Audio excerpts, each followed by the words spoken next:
Olá, na semana que completam 2 meses que Uberlândia está na fase intermediária ou fase amarela do Plano Municipal de Funcionamento das Atividades Econômicas durante a pandemia, o Band Entrevista de hoje vai discutir como essas medidas afetam diretamente a vida do cidadão, as relações de consumo e os consumidores da cidade. Nosso convidado de hoje, para fazer essa análise, é o promotor de Justiça do Ministério Público Estadual, Dr. Fernando Rodrigues Martins.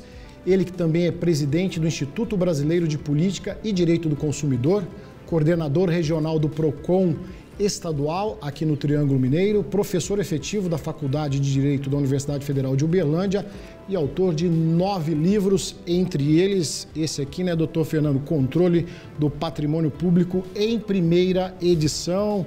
Obrigado pela sua presença, doutor. Eu que agradeço. É uma honra estar aqui na Band com vocês, com você, Ricardo, com você, Vitor, e poder falar com a população. Se trata aqui de um canal importante, um canal democrático, e é isso que nós queremos expressar para a população, não só a respeito da questão da pandemia, como as questões relativas às relações de consumo. Participa dessa entrevista o jornalista e apresentador do Bora Minas, Victor Albergaria. Tamo junto de novo, né, Victor? Tudo bem, Bagnetti? Um abraço para você, ao doutor Fernando agradecendo a presença e a todo mundo em casa que está acompanhando a gente.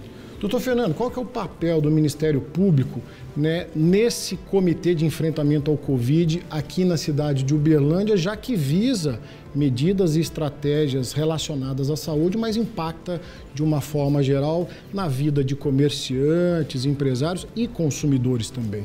É importante dizer que quem está nesse comitê são 2 membros do Ministério Público. Um do Ministério Público Estadual, o doutor Lúcio Flávio, e o outro é do Ministério Público Federal, o doutor Kleber Eustáquio. A presença dos dois já é o bastante nessa estrutura do comitê. Não há necessidade de outros promotores. Eu, em alguns momentos, estive presente a convite do prefeito, a convite do próprio comitê, justamente pelos reflexos das medidas que o comitê teria sobre a sociedade, né? Questão, por exemplo, de festas, bares, entre outras situações, porque, como você disse, Ricardo, com certeza vai impactar. Mas a presença do Ministério Público é justamente para somar. Isso se trata basicamente do que a gente pode dizer de uma formatação de atos administrativos de ordem complexa. Por quê? Porque são diversos órgãos que fazem parte desse comitê. Você tem Polícia Militar, Corpo de Bombeiro, Universidade Federal de Uberlândia, né? Os hospitais privados. Então, uma grande complexidade de instituições e o que leva e que legitima os atos que são os decretos do prefeito. Então, a presença do Ministério Público, primeiro, é a garantia da legitimidade e da legalidade constitucional desses decretos. E isso, só para vocês terem ideia, facilita as discussões jurídicas lá na frente, porque nós tivemos aqui diversos embates, vereadores que não concordavam com os decretos, ou o comércio, representantes de associações de comércio que ingressavam na Justiça, e a primeira coisa que o Tribunal de Justiça ou os próprios tribunais superiores observavam era que dentro dessa composição havia o Ministério Público Estadual e Federal que referendava as decisões locais. Então, para início de conversa, eu acho que isso é propositivo na formatação de daquilo que nós chamamos de democracia participativa mesmo, né? Doutor Fernando, claro, nós vamos entrar ainda em questão de transparência de vacinas, cirurgias eletivas, mas eu queria pegar um ponto que o senhor falou, aglomerações. O Ministério Público tem encabeçado esse trabalho, principalmente de conscientização, há 1 ano e 3 meses quase. Mas mesmo depois de 15 meses, parece que tem gente que não absorveu essa consciência das aglomerações. Inclusive, essa semana tivemos uma mega de uma festa encerrada no bairro Shopping Park. Qual o papel do Ministério Público no combate a esse tipo de trabalho, já que, se não há a questão da consciência educativa, partir-se para a punitiva? Sim, é punitiva mesmo. Nós temos algumas ações civis públicas já ajuizadas. Temos uma ação que é emblemática para Minas Gerais, que foi uma festa lá no Miranda, não sei se vocês estão lembrados dessas reportagens. Dos helicópteros, tudo. Nós fizemos uma grande ação nesse sentido. Estamos pedindo até a desapropriação da propriedade a favor do município, né? E seguidas ações, a exemplo daquelas, têm sido propostas perante o Poder Judiciário. Mas não só. Alguns membros da sociedade levam essa aglomeração para outras possibilidades, não só em festas. É o caso que estava acontecendo também em Miranda através das marinas. Então, o que nós fizemos? Nós autuamos as marinas. São 3 marinas aqui em Uberlândia. O que elas estavam possibilitando? Que as pessoas se encontrassem através dos seus barcos. Eles amarravam os barcos, olha a criatividade, né? Para poder se aglomerar. Então, tomamos providência também em face das marinas e isso melhorou um pouco. Agora, a sua pergunta é fulcral, ela é importante. A grande situação que se tem é utilizar das sanções punitivas, é o que está sendo feito pelo PROCON municipal, pelo PROCON estadual e o Ministério Público com ações civis públicas, é um ponto importante. Mas 2 coisas matam na pandemia: ideologia e ausência de educação. Essas são as piores situações que nós podemos ter. A partir do momento que nós encaramos a pandemia de forma enviesada, nós teremos um problema, e a partir do momento que a sociedade não se conscientiza, nós não teremos salvação, né? Então, por mais que teremos punições para frente, elas estão sendo tomadas no dia a dia, existem aqueles que acreditam que tudo isso é uma farsa, e existem aqueles que acreditam que nada vai acontecer com eles, né? Então, isso é um problema sério, né? Isso é um problema que vem do banco escolar ou que vem de um discurso enviesado. Nós temos que, o Brasil está chegando no momento de passar dessa fase para melhorar a qualidade de vida, né? Educação é essencial. Doutor Fernando, ainda no tocante a esse tema, o PROCON municipal ele se encarrega dessa fiscalização, né, de bares, restaurantes, enfim, estarem seguindo essas regras estipuladas pelo Comitê de Enfrentamento ao Covid. E o que a gente ouve do empresariado, das ruas, é justamente que o PROCON ele não tem estrutura física mesmo, gente suficiente para fazer uma fiscalização dessa numa cidade de 700 mil habitantes. O senhor, enquanto representante do PROCON estadual em Uberlândia, como é que o senhor vê, então, essa dificuldade para, de fato, conseguir acompanhar de perto, levando em consideração essa falta de educação que o senhor falou, essas questões políticas na cidade de Uberlândia? Certamente, a ausência de infraestrutura não é só do PROCON municipal, não. O PROCON municipal também. Eu tenho só 2 fiscais que atuam comigo, enquanto o PROCON municipal ele tem mais e, inclusive, ele teve uma medida importante. Ele começou a trabalhar com fiscais de outras áreas, especialmente da Secretaria de Posturas municipais. O importante, então, que ele aumentou o número de fiscais. Mas numa cidade do tamanho de Uberlândia, isso é impossível de acontecer. Inclusive, até se a gente vai olhar do ponto de vista do efetivo da Polícia Militar, também nós vamos perceber que o efetivo não se faz num número essencial para resolver esses problemas. É por isso que nós aumentamos os canais de denúncia. O que nós fazemos é justamente dar cobertura àquelas denúncias que nos chegam. Nós estamos muito interligados em grupos. De madrugada a gente recebe esses rastreamentos feitos pela Polícia Militar, são muito importantes, nos entregam tudo. A Polícia Militar ela tem enviado ao nosso e-mail da promotoria uma quantidade estupenda de ocorrências policiais que demonstra aglomeração, desrespeito ao decreto, entre outras situações. Então isso tem fomentado as nossas ações civis públicas e as nossas medidas também punitivas, porque por conta do PROCON estadual, nós instauramos processos administrativos. Então, são 2 medidas, uma perante o judiciário, outra perante o PROCON estadual, né? Agora, é impossível mesmo, nem Belo Horizonte tem, né? O Belo Horizonte, que é a capital do estado, né? Que é a meca do PROCON estadual, lá não tem fiscal suficiente, né? Então, hoje o que nós temos que buscar, basicamente, são sistemas inteligentes de investigação que nos ajudam, né? Aquele caso que você tinha citado anteriormente a respeito de Miranda foi por drone, nós conseguimos através disso, né? E, efetivamente agora, através de alguns TACs, nós temos priorizado esses equipamentos para o município de Uberlândia. Doutor Fernando, uma coisa importante também, eu até citei no começo, o pedido que foi feito pelo MP para que a Prefeitura adotasse a transparência na lista de vacinação, inclusive, né? Como que foi feito e aonde que o Ministério Público enxergou que haveria talvez uma falha nesse processo? E também para deixar tudo às claras, para não haver nenhum tipo de dúvida, né? Sim, sua pergunta é muito importante. A transparência, ela está como um princípio universal hoje nas declarações de direitos humanos, inclusive para combate à corrupção. A nova lei de licitação agora trata da exigência de programas de disclosure. O que é isso? Quer dizer que toda empresa que vai participar de uma licitação com o município tem que ter uma política de transparência. Quanto mais transparente, né, menor o nível de corrupção. Isso é muito claro, né? Já dizia um justice norte-americano que o sol é o maior detergente da terra. Quando você coloca visibilidade em tudo, e esse é o grande papel da imprensa, você evita a corrupção. Então, isso é muito claro entre nós. O que estava acontecendo não há necessidade sequer de desconfiança. Não é que nós desconfiávamos da fila ou o tratamento que o município estava dando na fila. Recebemos uma reclamação de um médico que disse que isso era essencial. Eu não verifiquei a essencialidade pela reclamação que ele fez. Eu verifiquei a essencialidade justamente pelo esse princípio universal que existe da transparência. Mas tínhamos um problema e temos um problema. Esses dados, nós temos que tratar isso como dados, eles são protegidos pela Lei Geral de Proteção de Dados, que a nossa Constituição recebeu.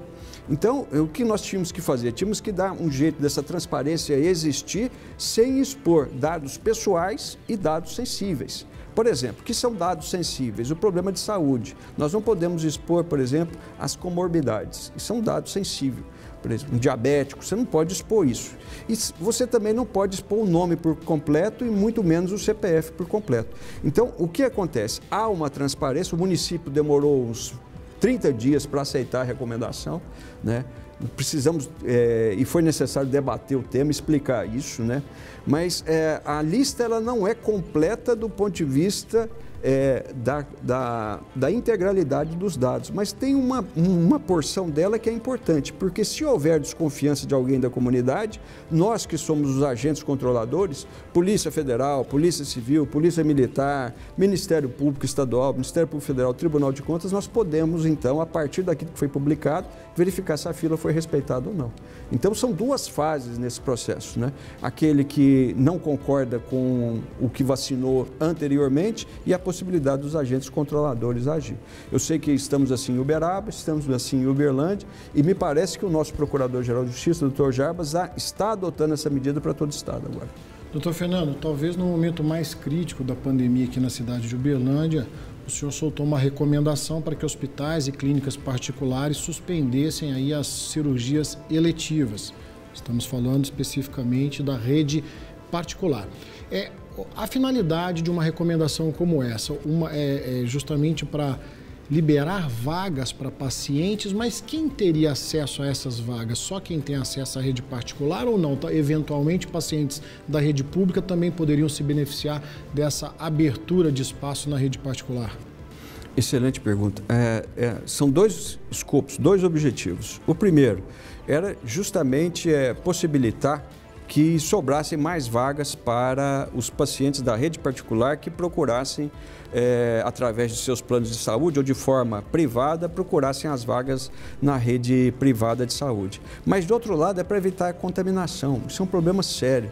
Tem gente que estava procurando os hospitais particulares de Uberlândia para ter um tratamento com algum tipo de vacina que não era vacina própria para coronavírus e saía do hospital já contaminado pelo corona. Então, os próprios hospitais particulares nos procuraram. Falaram, nós precisamos de uma recomendação de vocês, porque nós não queremos receber uma quantidade de pessoas muito grande na medida que esse contágio pode existir.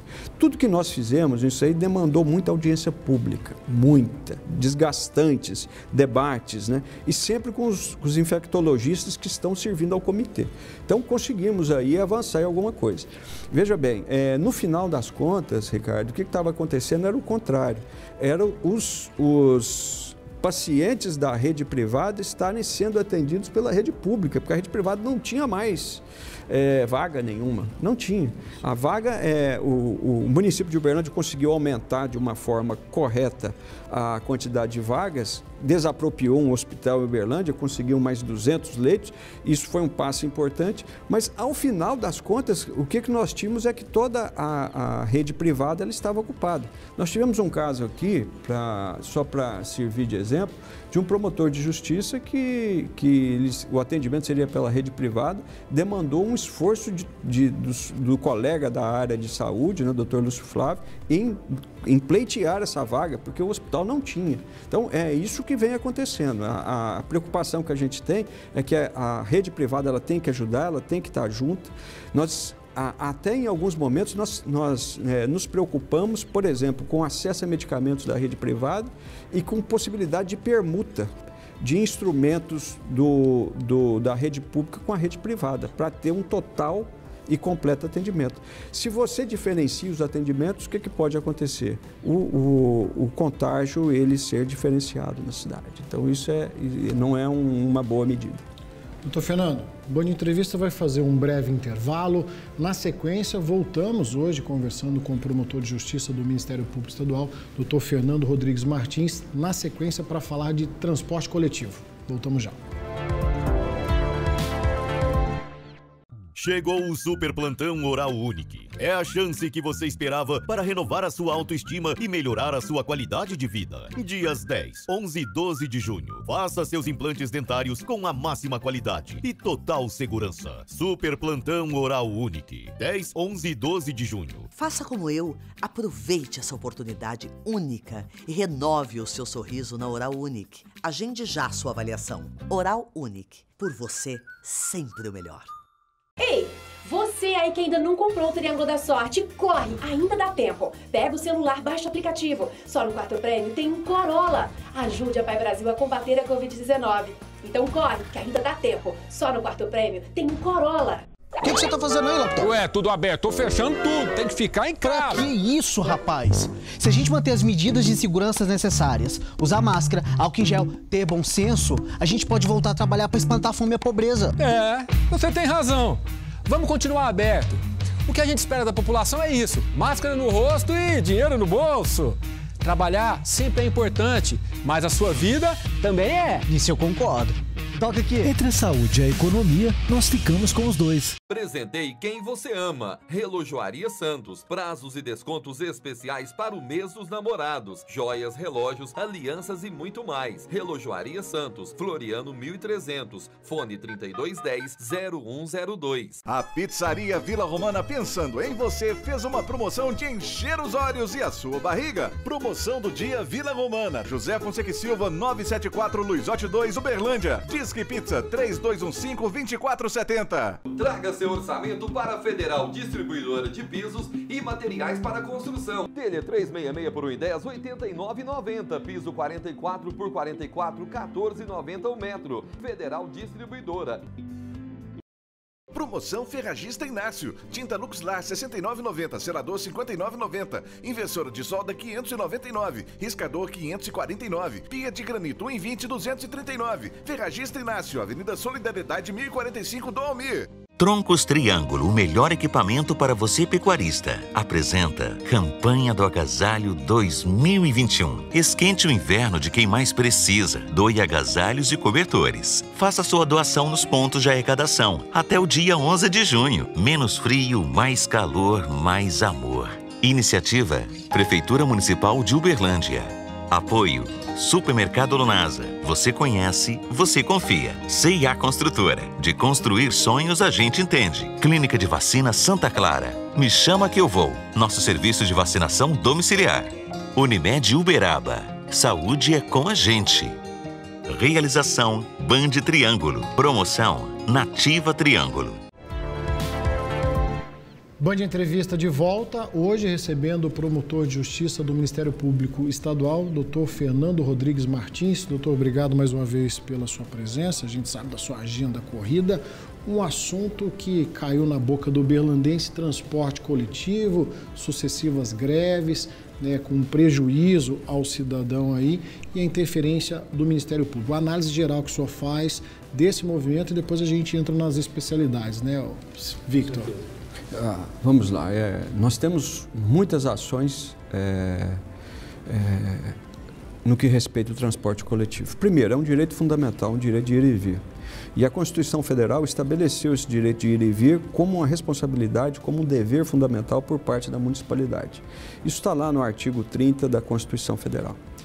Nós acompanhamos há diversos tempos e a população tem que entender isso, o valor da tarifa do transporte coletivo. O valor da tarifa é um enigma. É um enigma. Se aplica uma antiga planilha que se chama JPOT, que ninguém tem conhecimento sobre isso. O que era necessário é que nós tivéssemos um Tribunal de Contas aqui em Minas Gerais que nos fornecesse uma correta valorização dessa tarifa. E nós não conseguimos isso. O Tribunal de Contas do Estado de Minas Gerais, ele tem os 800 municípios para atender, ele não vai atender um Ministério Público por conta de uma tarifa de transporte coletivo. Então, ontem mesmo eu falei com o Procurador da República, Kleber Eustáquio, nós estamos querendo aqui recomendar ao município que crie uma câmara técnica para essa tarifa sem gente do município, para a gente ter transparência na formatação desse valor da tarifa. Mas por que eu estou falando isso? Porque eu tenho diversas ações civis públicas distribuídas na Vara de Fazenda Pública que eu questiono o valor da tarifa. Uma em 2009, uma ação em 2009 que eu fui ganhar só agora no Superior Tribunal de Justiça. Então, é aquela questão, você tem muitas ações e ao final, depois de tanto recurso, você ganha, mas essa sentença ela vai ser sem execução, porque mesmo que o município tenha errado, conforme disse o Superior Tribunal de Justiça, a gente não vai ter meios para executar a devolução desse numerário para a municipalidade, não, para a coletividade que pagou o valor exorbitante da tarifa.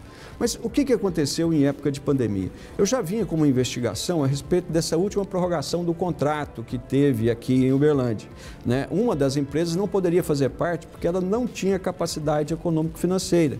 Veja só, quando entrou a pandemia, as empresas que são firmes, elas demonstram a capacidade financeira de continuar ligadas a um contrato de natureza pública.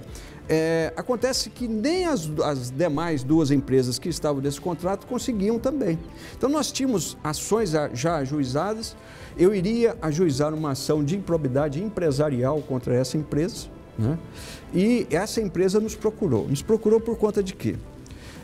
Não só essa empresa, como o próprio município de Uberlândia, porque eles já tinham feito um ajuste, não foi ajustamento de conduta, foi um acordo, no Tribunal de Justiça do Estado de Minas Gerais, quando o município, em 2020, repassou para as empresas 25 milhões de reais. Né? E o que aconteceu? Mesmo com o repasse de 25 milhões de reais, a coletividade que era transportada caiu de forma demasiada. E aí essas empresas não tinham como manter o caixa delas, porque não tinha passageiro. Por isso que eles diminuíram os ônibus e aglomerou dentro dos ônibus as pessoas. Daí aquela velha discussão, né? Falou assim, olha, o município quer que feche o comércio, mas ao mesmo tempo ele expõe as pessoas.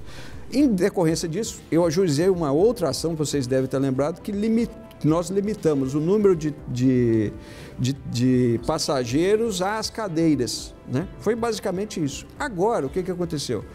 O município com as empresas nos procuraram, não só eu, como o Dr. Luiz Henrique do Patrimônio Público, como o Dr. Kleber da Procuradoria da República, justamente para buscar uma resolução do problema. Não havia dúvidas, o município nos apresentou planilhas, né, demonstrando que o sistema mesmo ele estava em total falência. Então foi necessário mais um aporte econômico do município para essas empresas. Nós fizemos um acordo de não persecução civil, em face da empresa que não poderia estar no sistema, ela está pagando uma multa para o município. Essa multa é para a área de saúde, né? Nós iríamos chegar nisso, o que a CPI da Câmara Municipal em 2019 não conseguiu, ou seja, era a comprovação dessa improbidade empresarial, nós conseguimos, 2020, né? Isso. Não conseguiu, nós conseguimos pelo Ministério Público, mas hoje há uma orientação do Conselho Nacional do Ministério Público. Se procurar para fazer acordo em matéria de improbidade, que faça. E nós fizemos. Então ficou assim, a questão foi construída num TAC em que o município faz o aporte econômico, mas estabelece uma série de novas condições que não estão no contrato mãe, né? Novas condições, isso foi muito negociado. E, posteriormente, o segundo, que é o acordo de não persecução civil, pelo qual essa empresa reconhece a improbidade empresarial. Doutor Fernando, justamente nesse ponto desse novo aporte, ao todo contando de setembro, 49 milhões para as empresas. Existe toda aquela discussão de que a prefeitura precisa garantir o direito de ir e vir do seu cidadão, mas até entra naquela questão, né? É o município bancando, entre aspas, empresas privadas que não estão conseguindo manter o serviço. Isso, no fim das contas, não é ruim para o município, porque o município ele já constrói terminais, já constrói corredores de ônibus, já banca o passe escolar, também o passe para os idosos. Não seria talvez a necessidade, no caso, no futuro, de precisar de um novo aporte financeiro? Discutir talvez o rompimento de contrato com essas empresas, o município assumir de vez, porque em tese já está garantindo o funcionamento dessas 3 empresas privadas? Vitor, agradeço a pergunta e eu vou tentar dar uma resposta esclarecedora. Vou tentar. O que é difícil. Fica parecendo, ao final das contas, que o município ele está privilegiando essas empresas. Não está. Não está. Isso a gente percebeu dentro das negociações. O município, a rigor, ele não queria fazer isso, mas ao mesmo tempo ele tinha dificuldade. Como é que ele vai inaugurar uma nova plataforma de licitação agora para fazer o transporte das pessoas, né? E quem que vai querer? Que empresa que vai querer participar de licitação em época de pandemia? E aí vem um segundo problema. Qual que vai ser o valor da tarifa quando essas empresas entrarem? Isso é um problema sério, porque você teria que construir um novo modelo de licitação considerando o número de passageiros agora que está sendo transportado. E, de outro lado, você tem um direito subjetivo, nós chamamos isso de direito subjetivo público das empresas, que a lei de licitação, que estava funcionando na época, a Lei 8666, estabelece o direito das empresas exigir o equilíbrio econômico-financeiro. Esse equilíbrio é feito de 2 maneiras, ou através da tarifa e através de aportes econômicos. Então, elas têm direito a fazer isso. Até porque, quando elas fizeram pela primeira vez no Tribunal de Justiça, foi através de uma ação que as empresas ajuizaram contra o município. Então, basta a gente perceber o seguinte, quem que está perdendo dinheiro com a pandemia? Todos estão perdendo dinheiro com a pandemia. E as empresas não iam ficar sem perder também, né? Quem tinha a possibilidade de fazer o home office, preferiu fazer o home office, preferiu ficar em casa e, evidentemente, nós tivemos o quê? Um acontecimento superveniente, que essa é a clareza do contrato, a gente tem que entender, um acontecimento superveniente que rompeu as bases naturais do contrato. Então, eu não estou dizendo que o município estava ajudando e doando. O município, a rigor, ele estava dando conta do contrato do qual ele é responsável. Ou seja, o contrato permitia ou sobe a tarifa ou o município dá um aporte. Justamente. Então, uma das considerações que nós temos, tranquila, é que esse ano não tem aumento de tarifa, tá? E por isso que nós queremos essa câmara técnica o mais rápido possível instalada esse ano, a fim de que, se for ter aumento o ano que vem, para que esse aumento ele seja antecedido de audiências públicas e de relatórios técnicos que sejam claros para toda a população. Doutor, então até para a gente deixar ainda mais claro para o cidadão, para o passageiro que usa o transporte coletivo, que não entra na cabeça dele, fala, olha, nós pagamos pela taxa, uma taxa considerável, R$ 4,50, e o senhor acabou de mencionar aí que o que está previsto no contrato entre as empresas de ônibus e o município é justamente isso. Ou então elas teriam o direito de aumentar a tarifa e o cidadão pagaria essa conta, ou o município faria o aporte, então, justamente para segurar. Sim. Essa é a definição. Sim, não é que elas aumentariam, elas cruzariam o braço enquanto o dinheiro não chegasse. E que elas já tinham feito isso, afora o problema dos empregados. Aí isso é um outro problema, porque elas não estavam conseguindo pagar os empregados. Então, os empregados, no começo, Ricardo, elas começaram a fazer paralisação. Eu ajuizei a ação contra elas. A última ação que eu ajuizei, Vitor, já era contra elas e o próprio sindicato, porque as empresas não tinham como pagar o empregado. E aí você tinha 2 problemas de direitos fundamentais, o do consumidor e o do trabalhador. Então, muito complicado. Então, o que ia acontecer? O município é que tinha a solução, ou aumentar a tarifa ou fazer o aporte. Eu acho que a escolha foi correta, apesar de tudo, né? Desde quando o município fez o acordo no Tribunal de Justiça, eu discordei. E por que eu discordei? Porque se eu já tinha ação civil pública ajuizada, eles tinham um lugar para fazer esse acordo, que era no Ministério Público, não no Tribunal de Justiça. O que aconteceu depois? Aí eles perceberam o erro, na ausência de legitimidade dessa discussão, e procuraram o Ministério Público. E eu fiz questão, Vitor e Ricardo, que o Ministério Público Federal estivesse junto, para não haver depois incoerências no sistema dos controladores, porque vai que depois o Dr. Kleber discorda, ajuiza uma ação, não. Todos nós assinamos. E fiz questão de ir no ponto fulcral da desconfiança que se tinha, que era a improbidade empresarial. Doutor Fernando Martins, a nossa pauta está longe de se encerrar, mas infelizmente o nosso tempo se esgotou. Quero agradecer a presença do senhor aqui em nome do Grupo Bandeirantes e da Band Triângulo. Eu que agradeço, importante o debate e o esclarecimento da população. Vejo que a Band, através de vocês dois, do Vitor e de você, Ricardo, está cumprindo a função social aí de esclarecer a população e demonstrar o importante papel da imprensa. Obrigado, doutor. Obrigado, Vitor Albergaria. Valeu, Bagnetti. Até Obrigado, a próxima. Doutor. O Band Entrevista fica por aqui. Nos encontramos no próximo programa.